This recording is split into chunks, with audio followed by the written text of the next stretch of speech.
สวัสดีชาวสารพัดสร้างทุกท่านวันนี้จะมาเล่าการติดตั้งเครื่องกรองน้ำ RO บ้านราคาประหยัดให้กรองน้ำได้ 1,000 ลิตรโดยใช้เครื่องกรองน้ำ RO 5 ขั้นตอน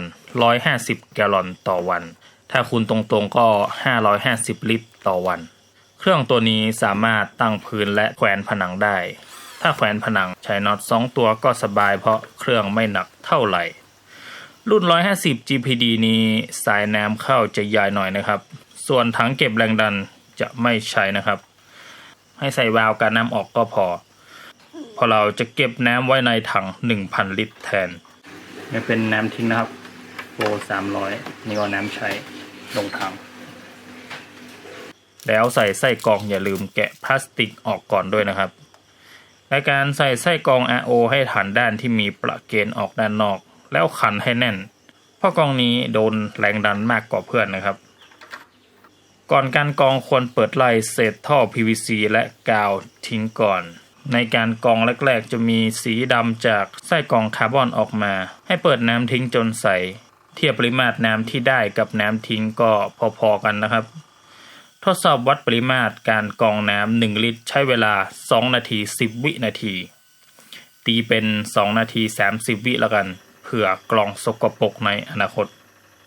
ถ้ากรองน้ำให้ได้ 1,000 ลิตรต้องใช้เวลา42ชั่วโมงมอเตอร์ปั๊มคงไหม้ไปก่อนนะครับดังนั้นจึงติดไทม์เมอร์ให้เครื่องกรองน้ำทำงาน2ชั่วโมง30นาทีซึ่งเป็นเวลาที่อุณหภูมิปั๊มสะสมสูงสุด50องศาและอะแดปเตอร์40องศาและพักเครื่องให้เย็น30นาที8รอบต่อวันรวมเวลาทำงาน20ชั่วโมงต่อวันประมาณ2วันเต็มนะครับ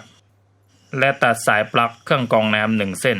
มาต่อสวิตช์ลูกลอยไฟฟ้ากันน้ำล้นและทำงานเมื่อน้ำน้อยลง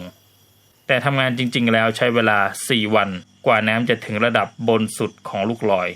เพราะน้ำมาขาดไม่ค่อยไหลนะครับซึ่งเป็นสาเหตุให้ต้องติดตั้งเครื่องกรองน้ำที่ใสสะอาดนี้เก็บน้ำไว้ให้นักเรียนหอพักได้ใช้ในการประกอบอาหารได้ตลอดทุกวัน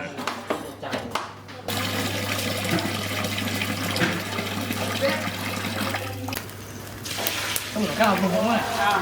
ฮะข้าวหมูข้าวหมูผมเอามาใส่เต็มกระมังอีก1กระมัง